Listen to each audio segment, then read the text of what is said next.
sugerencias que se tiene en cuenta para esta clase. Entonces,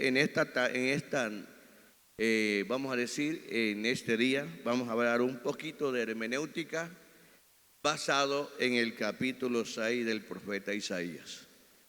Entonces, hermanos, vamos aquí a leer una parte del profeta Isaías en esta mañana. Tengan la amabilidad, se colocan de pie y vamos. Si hay algo que nos hace falta en el culto, que se me estaba olvidando todo el itinerario, pues ya se dijo, de los nombramientos también.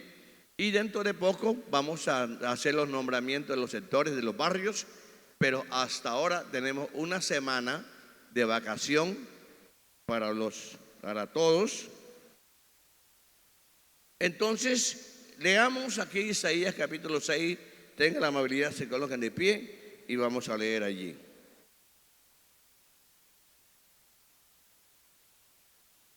Hermanos, ayúdenos en la oración, ayúdenos porque queremos continuar que la iglesia de los fundadores sea una iglesia misionera.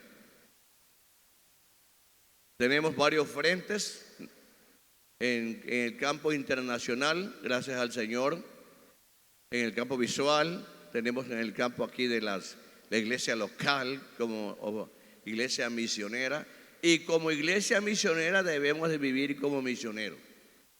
Así tan sencillo. Eso lo encuentra allá en Isaías cuando dice: la que va a dar a luz no tiene fuerza.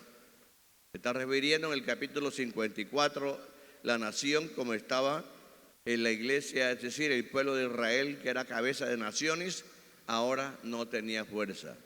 Entonces nosotros, como iglesia misionera, debemos de tener las fuerzas pertinentes, necesarias, que se necesitan para este oficio. Y yo creo que este año podemos llegar a muchas partes. Entonces, a ver, el versículo, ¿qué dice el versículo? A ver, Isaías capítulo 6, versículo 5. ¿Quién lo lee? A ver.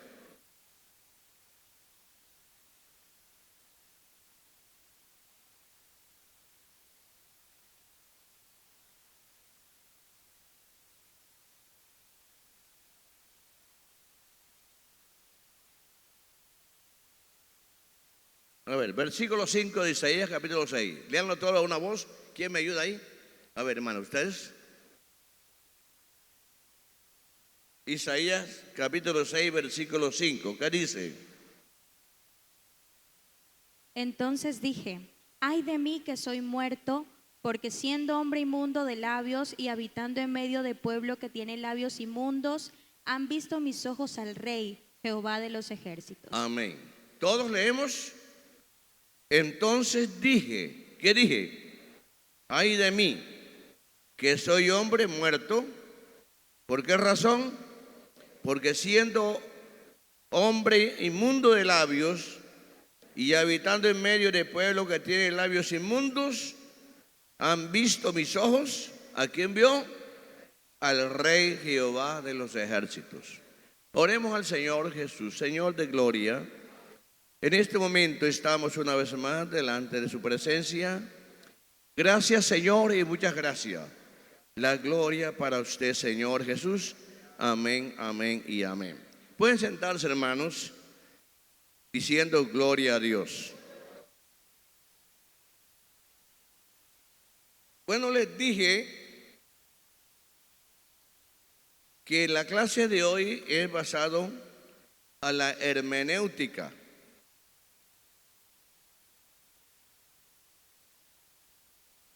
Que es una de las ciencias que estudia los principios de los textos sagrados.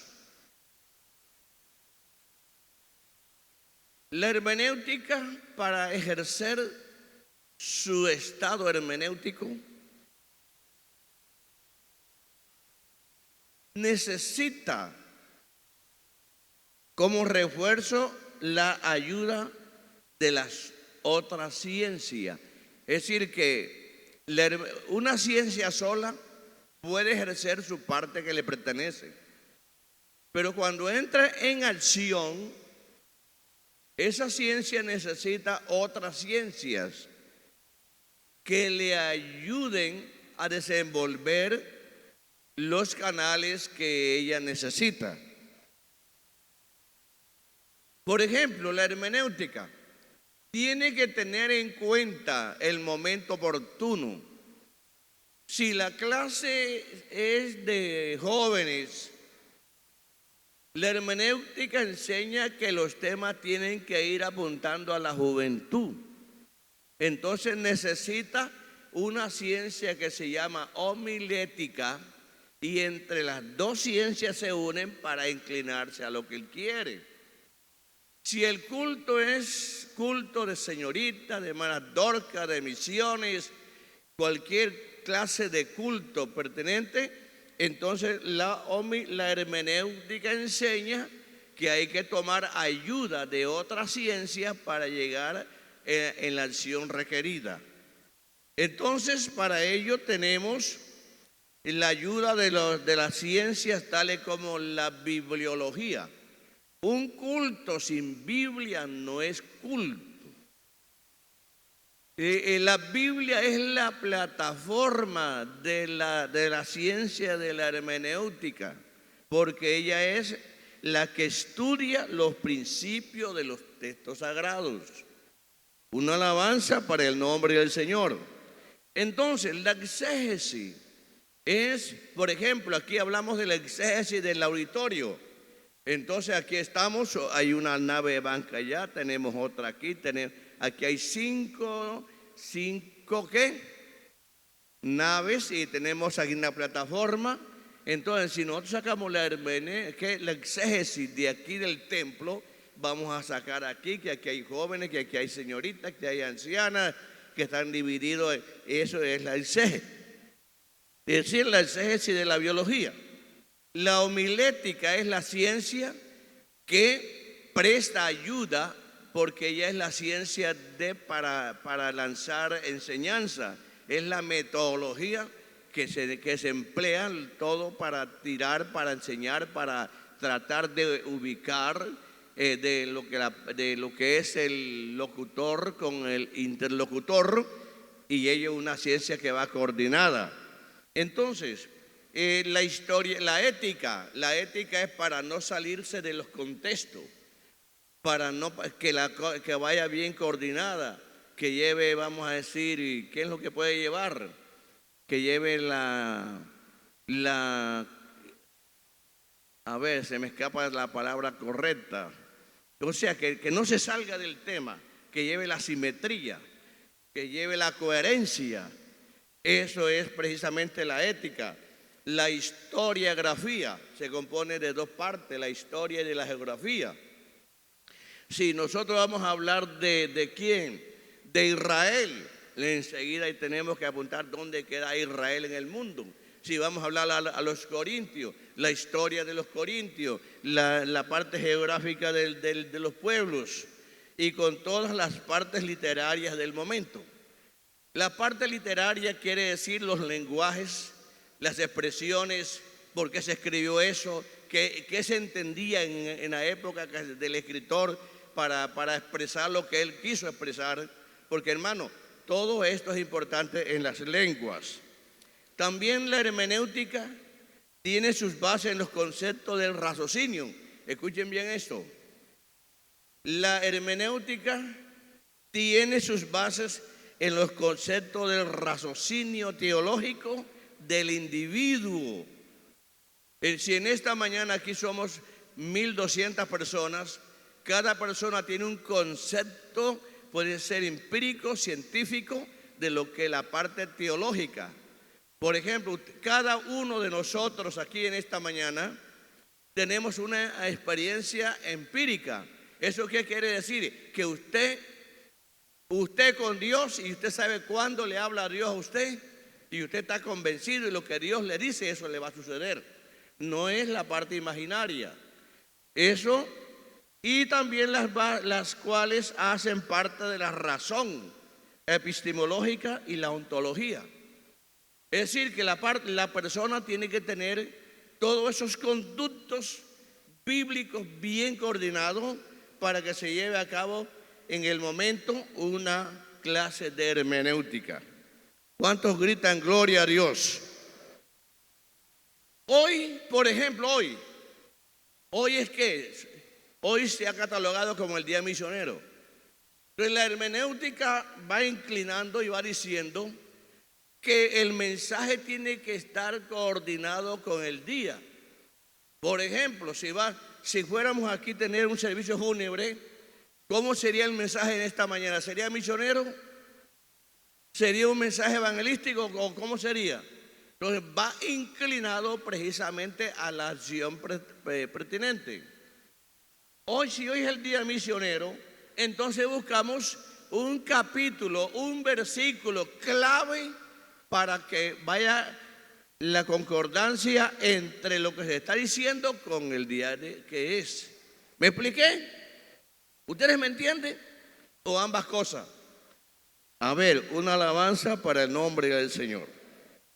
Observamos un comentario, Isaías capítulo 6. Ese capítulo 6 tiene unos principios. ¿De qué habla? ¿De qué habla? Si nosotros vamos a la parte histórica, es un capítulo histórico. Ahí, es un capítulo histórico. Ahí usted va buscando si encuentra profecías y si las hay están en un vislumbre muy diminutivo. Pero todo lo que está allí en el capítulo 6, en el día en que murió el rey Usías, eso es historia.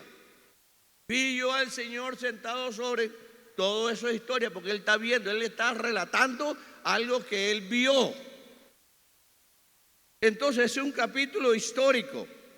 También en ese capítulo habla de la visión, porque Isaías no vio a Dios directamente, fue una visión. ¿Me he explicado?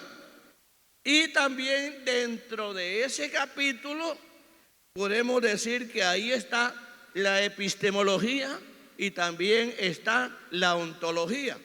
En el mismo capítulo ahí están todas las ciencias. Si hablamos de carácter filosófico, ahí están las ciencias también metidas en la filosofía. Una alabanza para el nombre del Señor Jesús. Según la hermenéutica, hay unos parámetros que cumplir. No se les vaya a ustedes porque estamos en clase de hermenéutica. Según la hermenéutica, hay unos parámetros que cumplir, informando quién escribió el texto. Eso es así. ¿Quién escribió? ¿Cuándo lo escribió? ¿Por qué se escribió? Etcétera. Son puntos de partida hermenéuticos.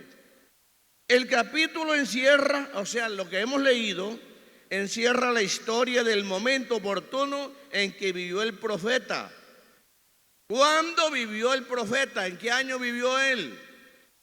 Según los escritos que hemos leído, dice que él vivió en el año 800 ¿qué? 20 y pico antes de Cristo, en la historia del rey Usías. A ver, hermano, una alabanza para el nombre del Señor. Se cree que este Isaías vivió en el año 858, 59 antes de Cristo, y sus escritos contienen muchas incógnitas.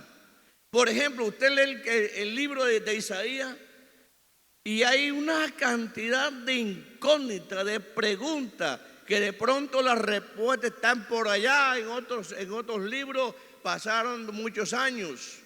Por ejemplo, cuando Isaías abrió los libros, los pergaminos, los profetas menores, Jesucristo allá en sus días dijo: hoy se ha cumplido esta escritura.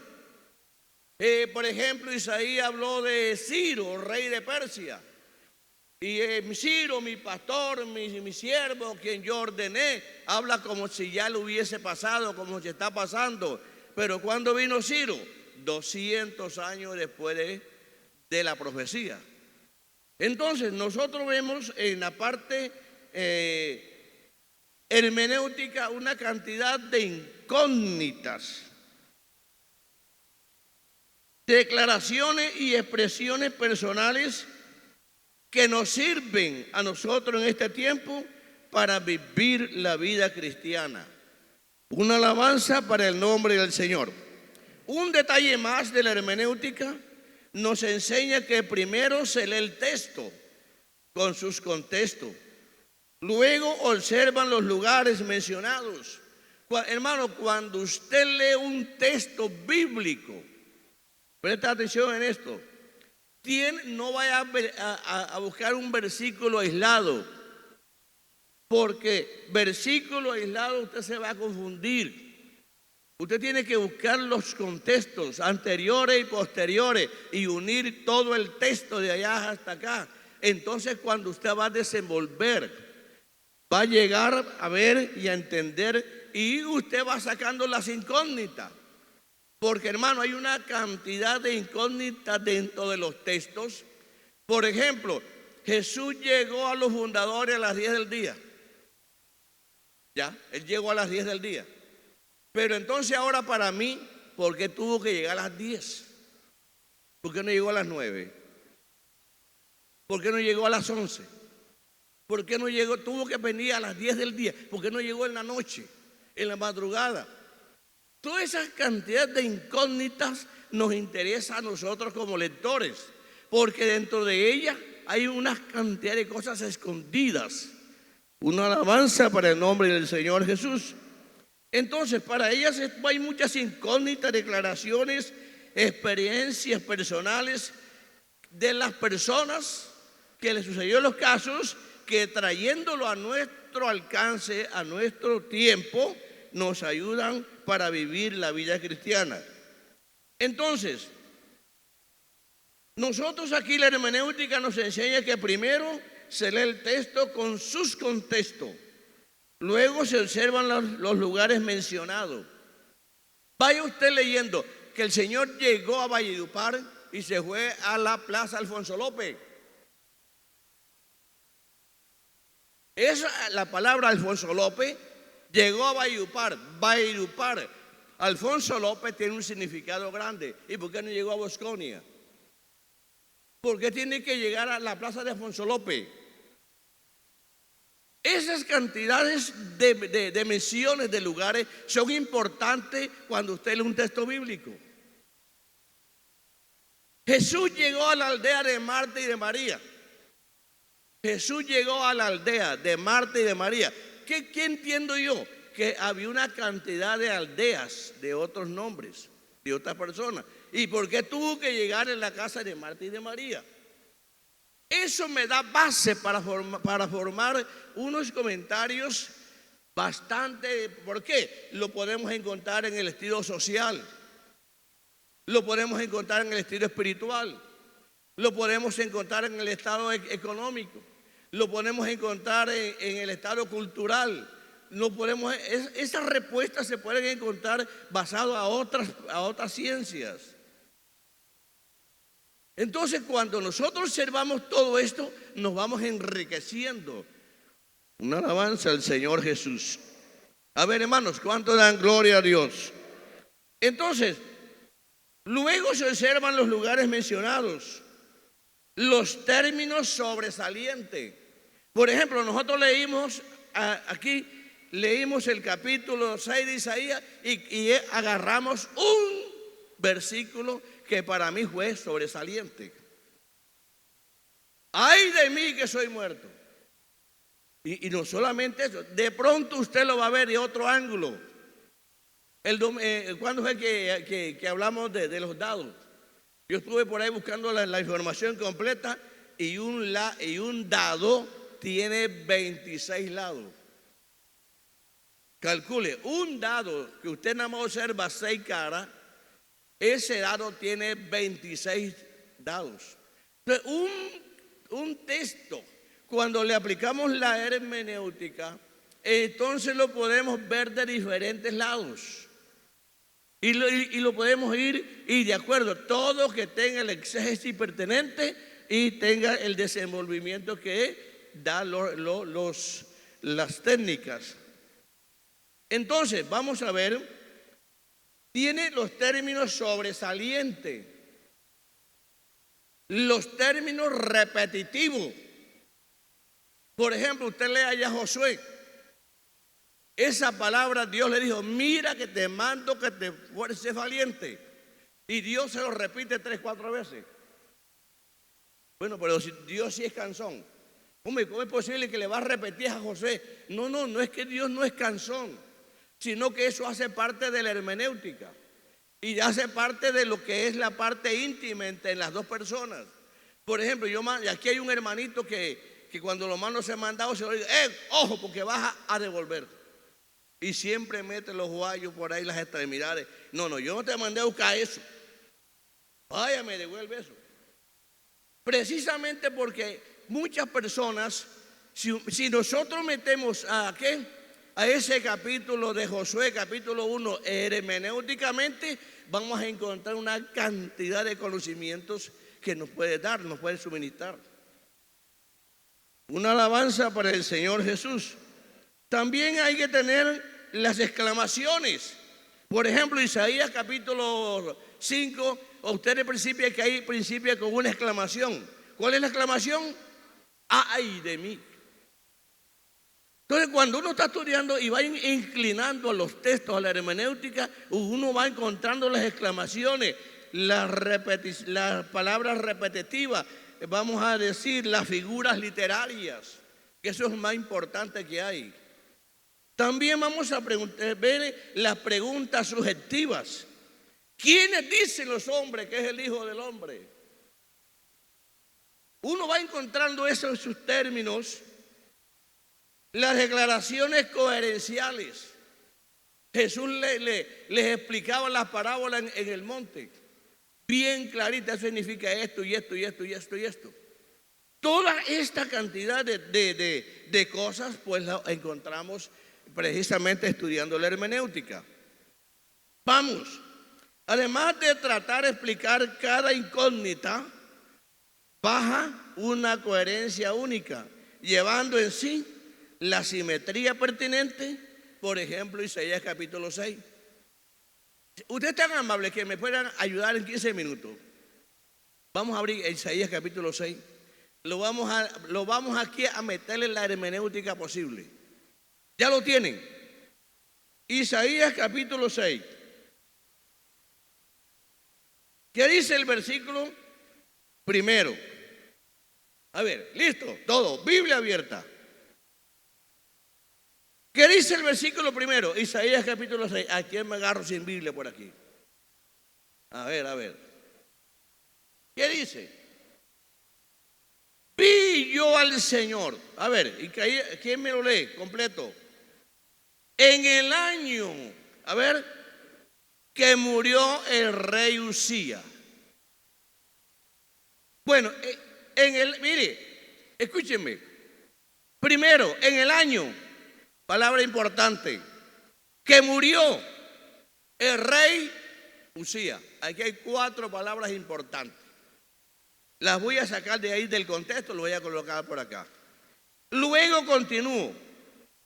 En ese año, escúcheme, en ese año que murió el rey Usía, ¿qué quiere decir eso? Rey Usía, que había muchos reyes. Había muchos reyes, pero ahora va inclinado fue en el año que murió el rey Usía. ¿Sí me expliqué? Vamos bien hasta ahí. No fue en otro rey, fue solamente en el rey Usía. ¿Qué pasó? ¿Qué le pasó a Isaías? Vi yo. No fue que me dijeron. Esa palabra yo tiene importancia.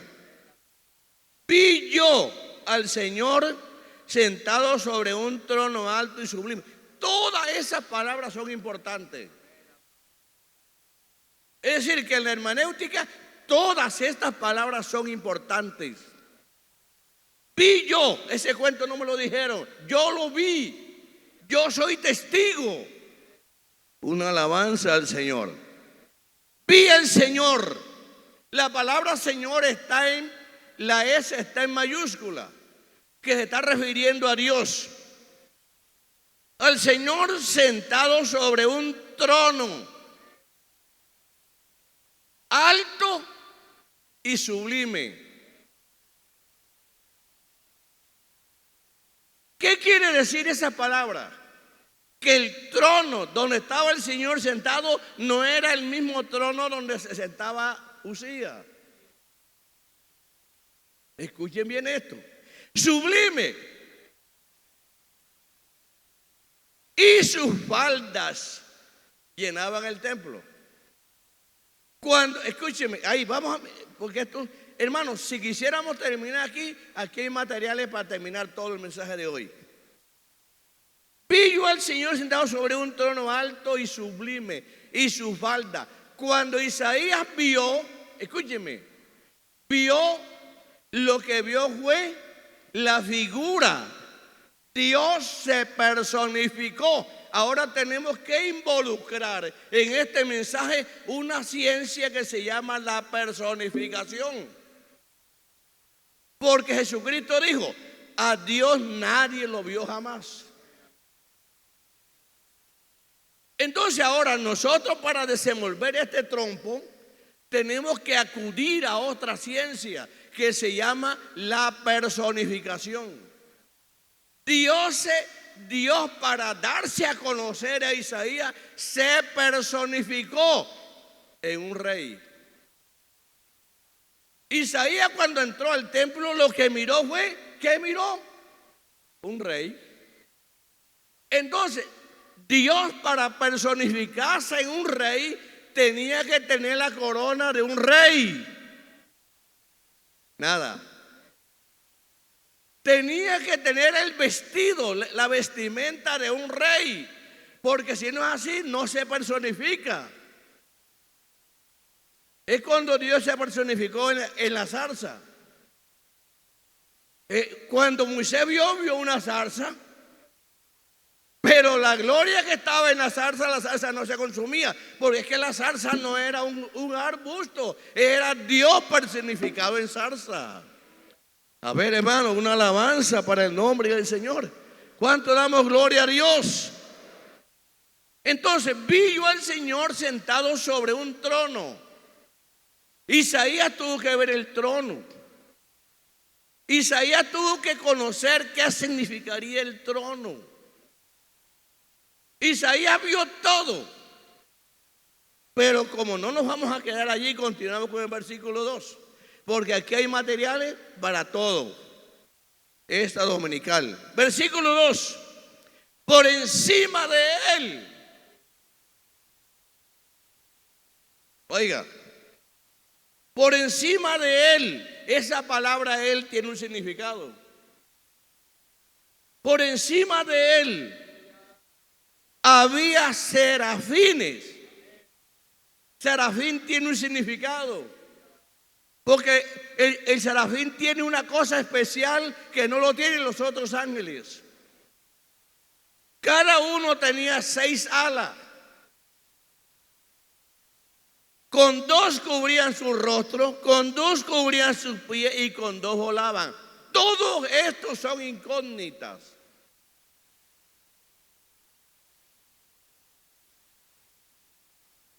Por encima de él ¿quién?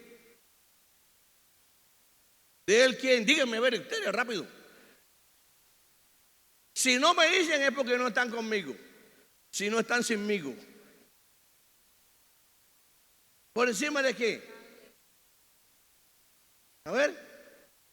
Usted me está mirando como estoy mirando sobrino. A ver, ¿por encima de quién?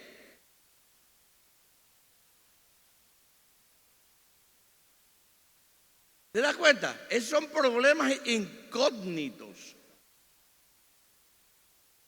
Son problemas que van encerrando incógnitas. Si nosotros le metemos la ciencia gramatical española, vamos a encontrar otra cosa. Vamos a meter esto en la gramática española. Dice aquí, escúcheme. Vi yo al Señor sentado en un trono alto y sublime, y sus faldas llenaban ¿qué? El templo. ¿Cuál es la última palabra allí? Templo. Ahora, por encima de él, ¿de quién? Del templo. ¿Ah? Por eso hay que estudiar el español. Hay que estudiarlo. ¿Por encima de quién? Hay que buscar la última palabra que lleva a la coherencia. No es por encima del Señor, ni por encima de qué, del trono. Y sus baldes llenaban qué, el templo. Ahora, por encima de quién, de él, del templo, había serafines. Es como está este local aquí. Nosotros no vemos nada, pero aquí detrás, allá en la altura y por las espaldas de este aparato, de este edificio, hay muchos ángeles poderosísimos, porque aquí está la iglesia del Señor Jesús. Una alabanza para el nombre del Señor. Vamos hacia adelante. Versículo 3. Y el uno al otro daba voces, diciendo, ¿qué decían ellos? Santo, ¿qué más? Santo, ¿qué más? Santo, Jehová de los ejércitos.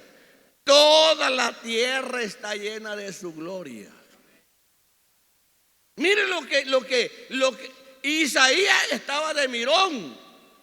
Al mismo tiempo Isaías estaba poniendo en práctica los sentidos. Miró los ojos, oyó a los serafines que decían santo, santo. Esta palabra santo, como se dice, hay que saber. ¿Qué hay que saber? Vamos a buscar por aquí. Vamos a ver qué hay que saber. Hay que saber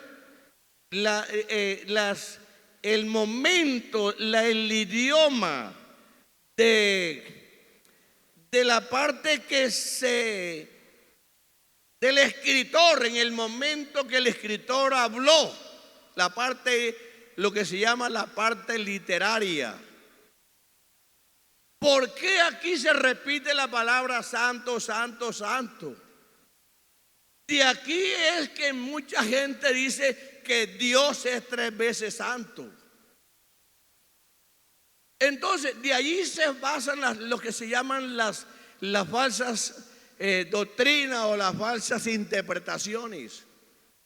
¿Por qué? Porque la persona, el lector, no tiene en cuenta la parte literaria del momento que se escribió. Todo eso uno lo encuentra en la hermenéutica y la interpretación de los libros sagrados, que hay que tener en cuenta el lenguaje. Yo estaba leyendo un texto por allá que me llamó la atención. Es que en el hebreo no existe esa palabra, ese superlativo ísimo. Eso me llamó la atención del profeta Isaías, porque es que yo he escuchado muchos pentecostales que han dicho, hermanos, Dios es 3 veces santo. A ver, vamos a ver. 3 veces santo. 1, ¿qué más? 2, ¿qué más? 3. Si Dios es 3 veces santo, entonces Dios es un Dios limitado de santidad. ¿Sí me estoy explicando? Entonces Dios es un Dios limitado. ¿Cómo es que no está él? Sigue hablando, sigue hablando. Está durmiendo. Entonces, ¿qué sucede? Que en el hebreo no existe el superlativo ísimo. Uy, ese pastel que hace el hermano Carlos, si es sabrosísimo. Allá en el hebreo en el antiguo hebreo no se mencionaba ísimo, sino ese pastel que hace el hermano Carlos es sabroso, sabroso y sabroso. Con eso querían decir que eso es un pastel que sabrosísimo. Entonces, cuando el profeta dijo que los ángeles dijeron, porque es que los ángeles, los querubines, hablaron en el lenguaje hebreo, que estaba oyendo ¿quién? Isaías. Entonces Dios es un Dios que no tiene límite de santidad. Una alabanza para el nombre del Señor. Es un Dios sin límite de santidad. Una alabanza porque Él dijo: yo, Jehová, soy santo. Llena todo. Una alabanza para el nombre del Señor. A ver, y toda la tierra, todas esas son palabras, toda la tierra está llena de su gloria. Ahora, los quiciales de las puertas se estremecieron a la voz del que clamaba. En griego, creo que en griego es que la palabra santo solamente le pertenece a Dios. Él es santo. Y cuando usted dice Dios es santo, está glorificando a Dios. Porque Él es el único santo. Cuando usted dice Dios es santo, está como si le cantara un himno especial a Dios. Está honrando su santidad, está demostrando, está predicando, está haciendo todo. Dios es santo. Entonces, cuando los ángeles estaban alabando a Dios, santo, santo. Ahora, vamos a la práctica. Le estamos hablando de la práctica teórica. Vamos de la parte experimental. Los ángeles estaban aquí. A mí siempre me gusta personificar las cosas como si fuera para mí. Como si yo fuera el ángel. Yo miro a Dios y lo miro ¿qué? Santo. ¿Por qué? Escúchenme. ¿Por qué los ángeles vieron a Dios santo? Hay un enlace. No les voy a exigir porque hay un enlace. Que el rey Isaías cometió pecado. Dios lo había puesto por rey, iba, mira, bien hasta que él cometió pecado. Cuando él cometió pecado llegó a la inmundicia. La inmundicia es lo contrario de santidad. Entonces el rey Usías metió las extremidades bien metidas y la embarró bien embarrada. Ahora Isaías no vio al rey Usías, sino al rey Jehová. Sí, ¿o no la entendieron? Entonces, el rey Jehová lo vio diferente al rey Usías. Porque el rey Usías estaba vestido de pecado, porque había pecado, pero ahora Jehová era un Dios santísimo, lo vio la santidad de Dios. Una alabanza para el nombre del Señor. Ahora Isaías estaba mirando las dos cosas, las dos características, la del rey Usías y la del rey Jehová. Ya, una alabanza para el nombre del Señor. Vamos a ver aquí. Cuando los ángeles estaban, gracias hermana, casi 800. Cuando los ángeles estaban aquí, Isaías no estaba hablando nada. Él estaba viendo, ¿y qué más? Y oyendo. Él no había dicho nada. Él estaba viendo la película, viendo y oyendo. Cuando los querubines o los serafines decían santo, santo, santo, los quiciales de todo el edificio se movían. ¿Usted quiere retirar al diablo? Alabe a Dios. Cuando usted alaba a Dios, hermano, esto es tan hermoso que la alabanza suya, mire, usted está aquí. Usted está aquí en la tierra. Y Dios está trepado quizás en el cuarto, quinto, en el 20, en el cielo 20. Dios está allá donde está. Esa alabanza que usted está diciendo es una escalera que desciende de usted, de su corazón, porque hay que cantarle a Dios con el corazón. Una alabanza al Señor. De su voz sale una alabanza así. Y los santos y los querubines, santo, santo, santo, santo. Cuando esa alabanza llega a Dios, Dios desciende por la escalera que es su alabanza. A ver, hermano, alabanza. Una alabanza al Señor Jesús. Por eso Pablo dijo, hay que alabarle con el entendimiento y con el corazón. Cuando Dios descienda, descienda donde procede, donde está la escalera de su alabanza. Esa es la parte teológica. Vamos a la parte experimental. Mire, la parte experimental, cuando los ángeles, los querubines vieron a Dios aquí, ellos dijeron, santo. ¿Ya? Cuando miraron allá y volvieron, pareciera que lo vieron más santo. Porque, hermano, Dios, si nosotros le aplicamos la ley de esa de hurto, de la matemática, de un punto de partida, nosotros miramos a Dios en un sentido, y mientras que lo vamos mirando y lo vamos mirando más profundo, más profundo, más profundo, más profundo, hasta llegar a mirar hasta donde Él es. Entonces los santos, cuando los ángeles, cuando miraban a Dios, santo, miraban acá, miraron a Dios, lo vieron como más santo. Y lo miraron otra vez y lo miraron más santo, porque Él es infinitamente santo. A ver, un aplauso para Él, hermanos. Gloria a Dios. Una alabanza para Él. Ahora miramos aquí la parte, vamos a ver, ¿dónde está por aquí la otra parte? Cuando nosotros miramos a Dios. Aquí, versículo 5. Hermanos, si están cansados me avisan, porque ya yo estoy cansado. A ver, una alabanza al Señor. Miren la película del versículo 1 al 4.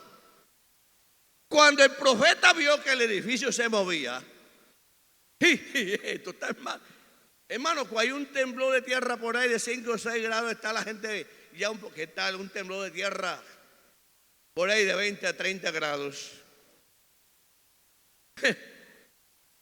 Figúrese. Cuando el profeta vio eso del versículo 1 al 4, entonces, claro, vamos a la parte física. La parte, vamos a decir aquí, la parte que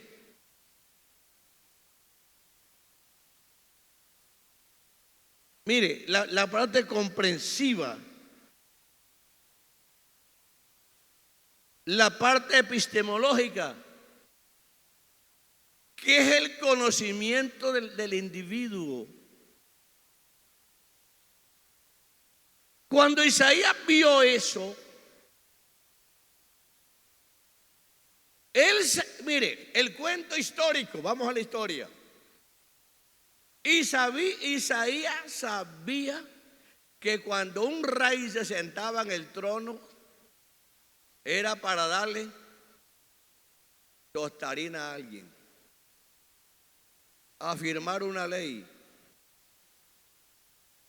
El rey tenía un centro, un pedazo de oro en las manos. A su derecha tenía la PM, que hoy le llaman la PM, y a su izquierda también. Y nada menos, el Señor tenía serafines, los ángeles de su potencia. Una hilera y otra hilera a su derecha. Lo vio como rey. Cuando Isaías entró al templo y vio a un rey, pero que no era cualquier rey, porque el trono era diferente y sublime. Y vio a Jehová sentado en el trono. Y dijo Isaías, ¿a quién le irán a dar tostarina en esta mañana? Isaías levantó a mirar para ver a quién. ¿A quién le van a dar tostarina? ¿A quién le van a dar hoy? Y él miró por todas partes. Y cuando él miró, no vio a nadie. Entonces, ¿qué dijo Isaías? Si la situación es conmigo. ¿Por qué dijo así? Porque ahí no había nadie.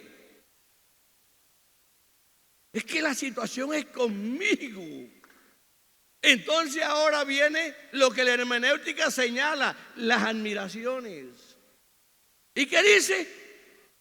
¡Ay de mí! ¿Cuánto crees que hay poder en el nombre del Señor? ¡Ay de mí!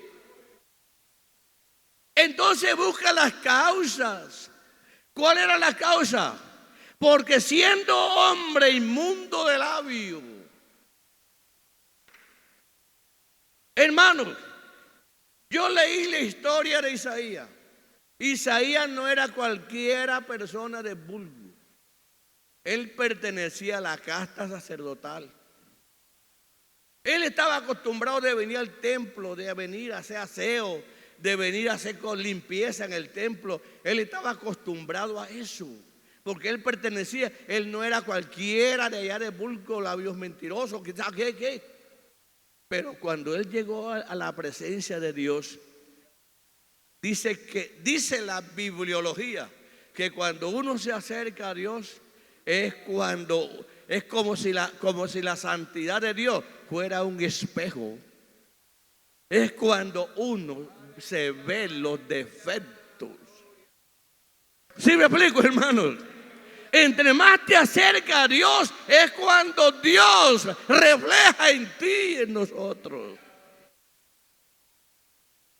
Isaías, que no era un vulgar, ahora se acercó a Dios y esa gloria resplandeció en él y enseguida vio su defecto. ¿Cuál es? Siendo que hombre de qué?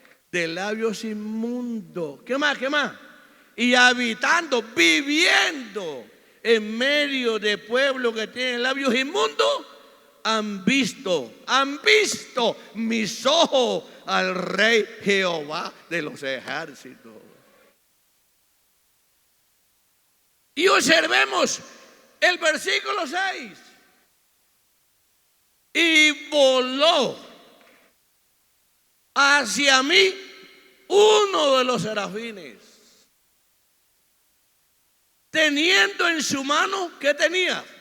Un carbón encendido, tomado del altar con unas tenazas. Era tan grande, escúcheme hermano, era tan grande el fuego, la candela que tenían esos carbones, que el ángel tuvo que usar unas tenazas. ¿Y qué hizo? Una alabanza para el nombre del Señor.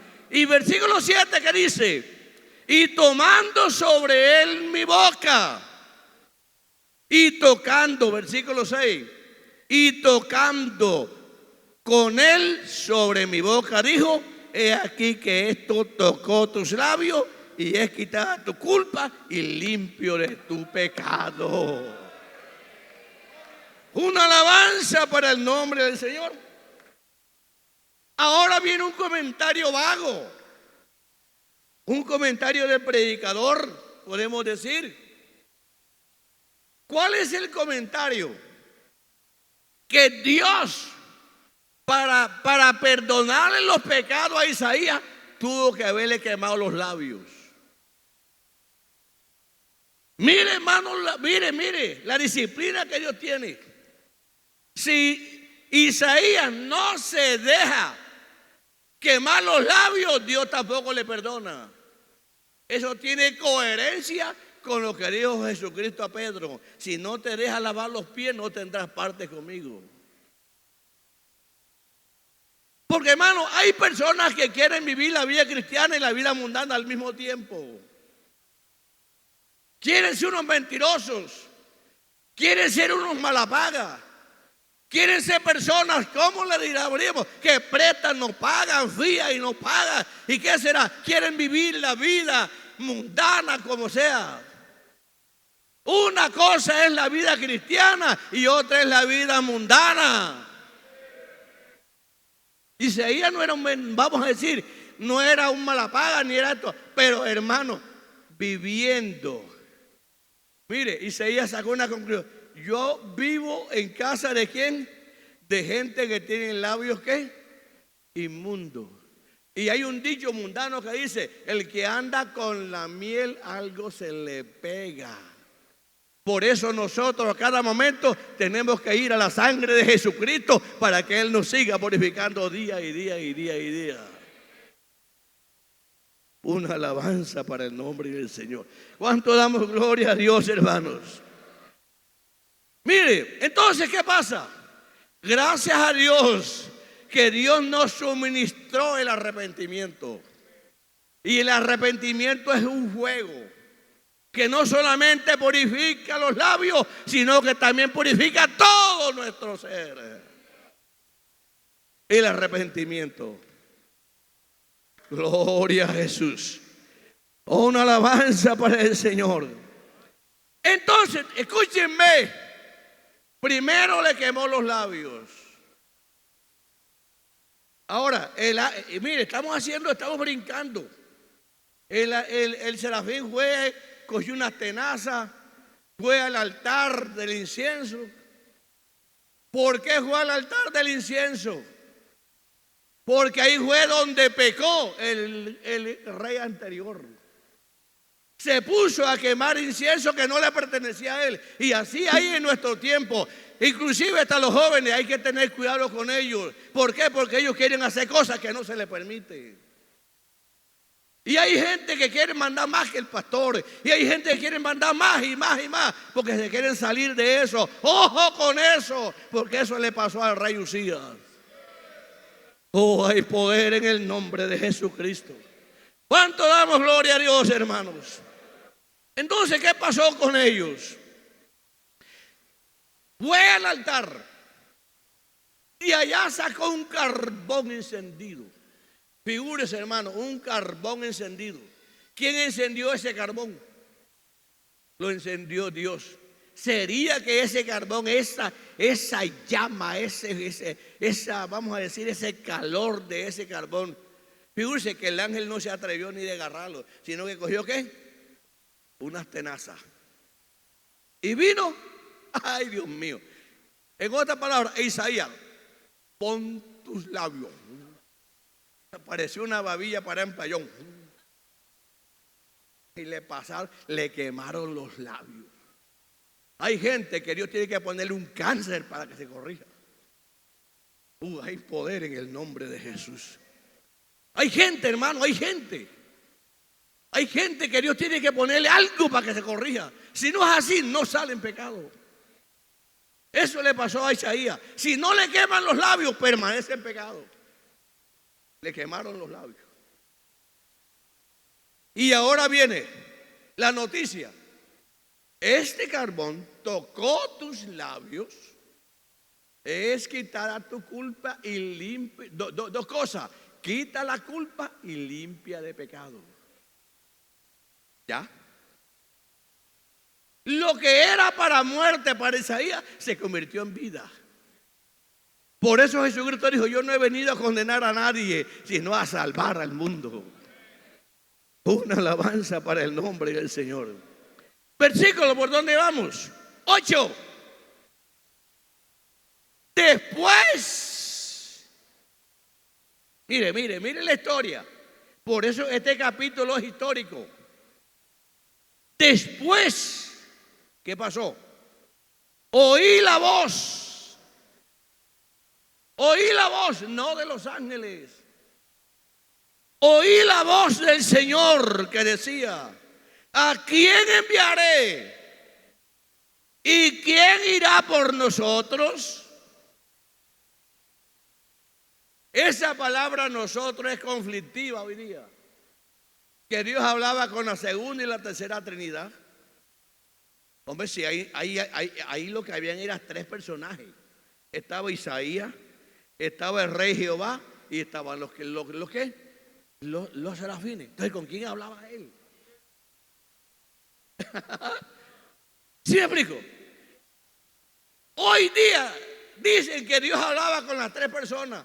Hombre, aquí no hay ninguna 3 personas. Aquí estaba el profeta que pertenece. Mira, el profeta pertenece a la antropología.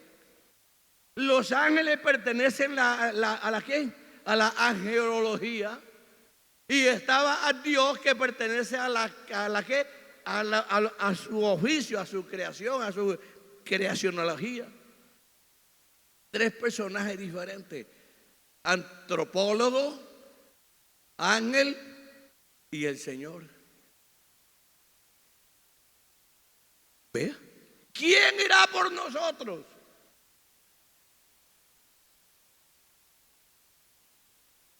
Un ángel no puede venir a predicar el evangelio. Dios le dice a un ángel: vete a Valledupar y predíqueme el evangelio. Ve y te vas a la plaza de Alfonso López o al estadio, ve y predíqueme el evangelio. Un ángel pasa volando: reunión urgente en la plaza de Alfonso López. Bueno, el que no vaya, lo mata el ángel de una vez. Espera, ahora van los de Alfonso López y el ángel predica. Si no creen el evangelio que el ángel predica, los mata a toditos. Entonces serían poquiticos los salvos. Porque los ángeles son personas que tienen un ministerio diferente. Ahora, Isaías dice, figúrese, los labios quemados, limpios de su maldad y perdón de pecado. Y dijo Dios: ¿y quién irá por nosotros? Por los querubines y por él. Entonces ahora dijo Isaías. ¿Qué dijo él? A ver, busquen el versículo. ¿Qué dijo él? Oí la voz del Señor que decía: ¿a quién enviaré? ¿Y quién irá por nosotros? Entonces respondí yo: heme aquí, envíame a mí. Ahora, una pregunta: ¿por qué Isaías dijo envíame a mí? Y yo estoy aquí. Yo estoy a tus órdenes, envíame a mí. Hay dos cosas. Primero, el brinde. Vamos a mirarlo, porque esto es importante. El brinde. ¿Qué versículo? Después oí la voz del Señor que: ¿a quién enviaré? ¿Y a quién irá por nosotros? Entonces respondí yo. ¿Qué respondió? Heme aquí. Esa es una cosa diferente. Envíame a mí. Dos cosas. La presentación es una cosa y el envío es otra cosa. Yo me presento a Dios en esta mañana: Señor Jesús, estoy a tus órdenes. Pero Dios manda a otro. Eso no quiere decir nada. Yo me presenté, pero Dios mandó a otro. Entonces, las dos palabras tienen una importancia grande. Porque hay gente que se presenta: Señor, yo te quiero servir, y ya quieren salir al ministerio. Pero si Dios todavía no lo ha mandado. Escuchen bien esto. Una cosa es que yo me presente y otra cosa es que Dios me envíe. Y Isaías cumplió las dos cosas. ¿Qué dijo? Ayúdame a ver, ¿dónde está? Heme aquí, envíeme a mí. ¿El versículo qué?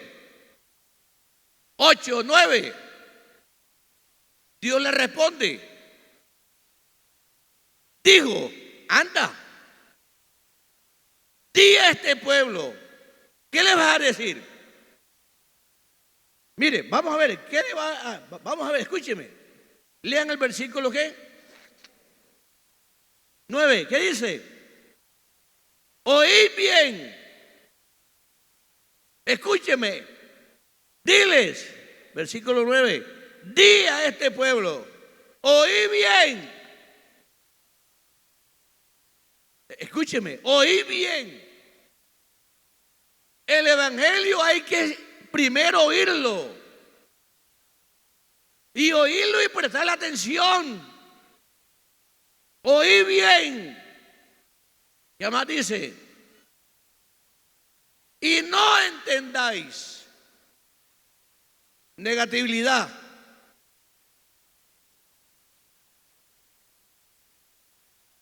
Ved, por cierto, mas no comprendáis.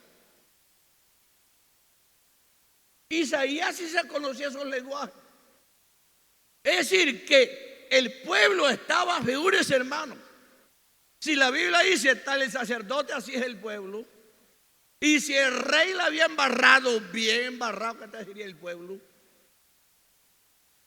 Entonces ahora, pero Dios dijo, a este pueblo hay que concientizarlo. Vaya y dile, oí bien, no entendáis. Ve por cierto, mas no comprendáis. Versículo 10. Engruece el corazón de este pueblo. El evangelio tiene dos características. Escuchen bien esto. El evangelio tiene dos características. El evangelio salva y el evangelio condena. La gente que es salva por el evangelio queda bien salva. Y la gente que condena el evangelio queda bien condenada. ¿Qué dijo el Señor Jesucristo? Y por todo el mundo. ¿Qué más? ¿Qué más? Predicad el evangelio ¿a quién? A toda criatura. A toda criatura. Ahora se divide en dos ramas. El que creyere y fuere ¿qué? Bautizado, ¿qué pasa? Será salvo. ¿Qué más? Y el que no creyere, ¿qué pasa? El evangelio salva y condena. Escuche, por eso el evangelio hay que prestarle mucha atención. Escuchen bien esto.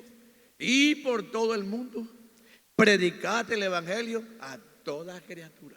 El que creyere, si le vamos a aplicarle el lenguaje valleduparense, podríamos decir, el que le dé la gana de creer será salvo. Y el que no, será condenado. ¿Ya? Entonces, versículo 10, engruece el corazón de este pueblo y agrava sus oídos. ¿Qué más? Oye, pero qué ministerio tan raro tenía Isaías. Y ciega sus ojos para que no vean con sus ojos, ni oigan con sus oídos, ni su corazón entienda, ni se convierta y haya para él sanidad. Ya, pero qué ministerio tan raro, hermano. Isaías entendió. Es decir, figúrese, hermano, que a Isaías le están diciendo, tú serás pastor, pero no tendrás un creyente. ¿Ah? Tú serás pastor. Y dice la historia que Isaías predicó 58 años. Y no se le entregó uno. En el tiempo de Jonás, predicó un día y se entregó 120,000 personas. En el día de Pedro, un mensaje, 3,000 y después 5,000. Pero Isaías iría a predicar 58 años y no se iba a entregar nada. Entonces ahora Isaías dijo, ¿y esa situación es así? Entonces él hace una pregunta personal. Vamos a buscarle la pregunta. Versículo 11. Y dije, ¿hasta cuándo, Señor? Y respondió él, hasta que las ciudades estén asoladas. Jesucristo. Y sin morador. Y no haya hombre en las casas. Y la tierra esté hecha un desierto. 4 plagas. Es decir, que este hombre predicador no iba a tener ni una primicia ni un diezmo. Está la atarraya en esta mañana, que venga. ¿Quién más quiere venir aquí al altar? Vamos a orar por usted. Sigan descendiendo ustedes, hermanos, sigan descendiendo. Porque van viniendo y yo creo que no va a quedar nadie en la plataforma. Vénganse de una vez.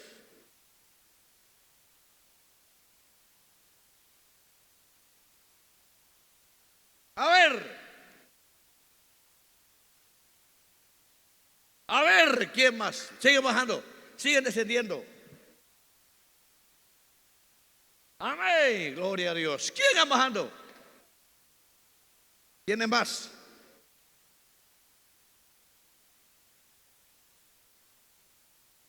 A ver, ¿y ustedes qué? Aquellos van llegando y ustedes van ahí presentados. Vayan descendiendo. Aquí es uno por uno. Esa gente que van llegando, vayan ustedes para abajo. Vayan a orar, porque en este momento es tiempo precisamente de venir al Señor. ¿Quiénes más quieren venir? Figúrense en el tiempo de Isaías. No iba a quedar nadie.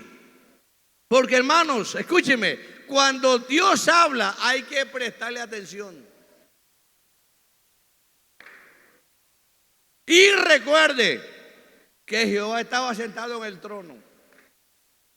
Y Él es el que manda, el que está sentado. ¿Cómo que? El que está sentado sobre el trono viene pronto con poder y majestad.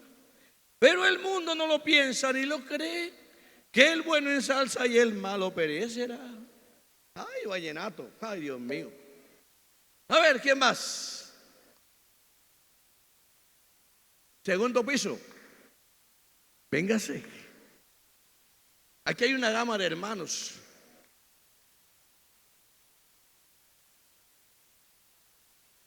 En esta mañana, hermanos, Dios es Dios, hermanos. ¿Quiénes más? Están descendiendo. Vamos a orar por ellos. Que Dios les ayude en esta mañana. Vamos a orar, hermano, que Dios les ayude. ¿Quiénes no son bautizados? Venga, vamos a orar por usted. Hermanos que todavía no son bautizados, vénganse, vamos a orar por usted. Que Dios le ayude a usted a romper esas cadenas de pronto de incredulidad, de pecado. ¿Quién sabe? Pero en esta mañana aquí está el Señor que le puede ayudar. Vénganse de una vez, vénganse, no se demoren mucho. ¿Y ustedes? ¿Por qué no cantan? Vamos a cantarle al Señor.